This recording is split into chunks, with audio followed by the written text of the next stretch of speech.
I knew that you were supposed to declare that the dress was completed last March, but something happened? Exactly, yeah. I was contacted to come to Poland and given the opportunity to connect with some refugees from Ukraine. And I couldn't say no, so I came straight out. And I spent 2 days embroidering with 7 women from Ukraine.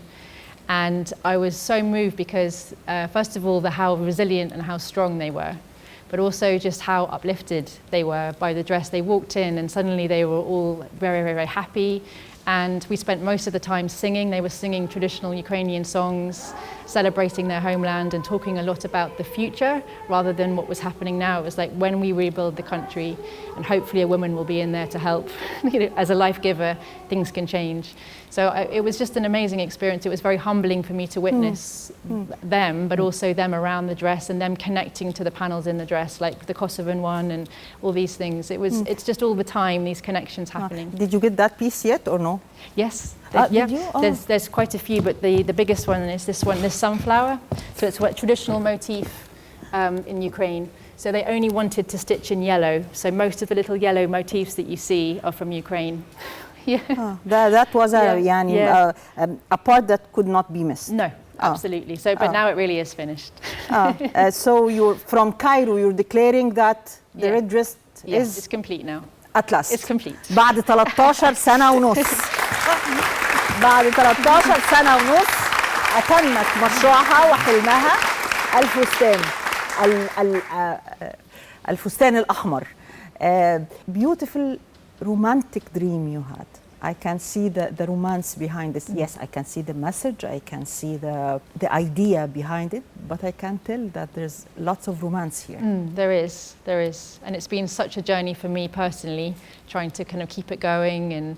But now I just feel like the dress has got a life of her own and I'm just behind trying to keep up. Like, I think it was always meant to be. And even when the times were hard, when there was struggle with finding artisans or finding funding, I just never thought to stop because the responsibility I felt to all the artisans who'd shared their stories so willingly was so massive, and I felt this incredible urge to just get it out into the world. So now the next 10 years really, it's going to be me taking the dress to as many different countries as I can to share the message. Yes. How do you protect this fabric and embroidery?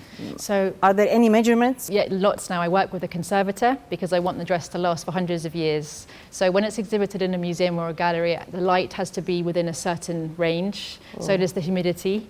There has to be moth traps, like pest traps, very near in case, because moths is the biggest issue because they love silk. So we have to be very careful with that.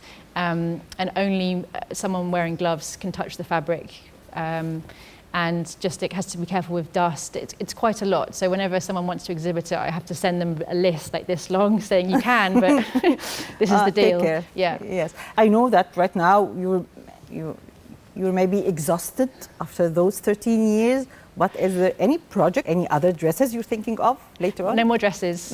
done with dresses. I could never do anything after this. It's been so monumental. It's been over a quarter of my life. And I imagine I'll still be doing bits and bobs with the dress for many years. We're going to create a big documentary. I've got about 150 hours of footage so far from the last 4 years. And I'm going to create a big book, big coffee table book with all the stories of the artisans and lots of embroidery designs. That's a beautiful idea. Yeah, because we need to get the stories out because seeing the dress is great, but when you know the stories as well. Kirsty, I'm really happy to have you and the dress. Now it's called the red dress. Yes, it should be known all over the world. And we highly appreciate having this dress in Cairo, in our studio, in Media City. We really appreciate it. Thank you for inviting me. Thank you very much. Pleasure. Thank you. Thank you. Thank you.